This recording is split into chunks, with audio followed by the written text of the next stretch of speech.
அனைவருக்கும் வணக்கம் மக்களே. நான் உங்கள் சுவாமிநாதன் ஜோதிடர் பேசுகிறேன்.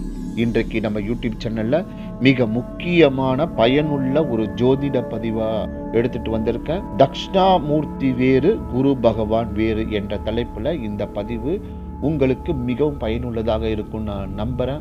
பதிவுக்குள்ளே போகிறதுக்கு முன்னாடி நம்ம யூடியூப் சேனலை யாரெல்லாம் சப்ஸ்கிரைப் பண்ணுங்க, ஷேர் பண்ணுங்க, லைக் பண்ணுங்க. இப்போ பதிவுக்குள்ளே போயிடலாம்.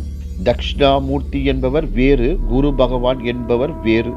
இருவரும் ஒருவர் அல்ல. ஆனால் நிறைய பேர் தக்ஷணாமூர்த்தியும் குரு பகவானும் ஒருவர்தான் என்று நினைத்து கொண்டு வழிபாடு செய்கிறார்கள். உண்மையில் தக்ஷணாமூர்த்திக்கும் குரு பகவானுக்கும் நிறைய வேறுபாடுகள் உள்ளன. அதன் தொடர்பான பதிவுதான் இந்த பதிவு. தக்ஷணாமூர்த்தி என்பவர் சிவ வடிவம், குரு பகவான் என்பவர் கிரக வடிவம். இவர் சிவன், அவர் பிரகஸ்பதி. தக்ஷணாமூர்த்தி என்பவர் முதலாளி, குரு அதிகாரி. தக்ஷணாமூர்த்தி சிவகுரு, குரு தேவகுரு.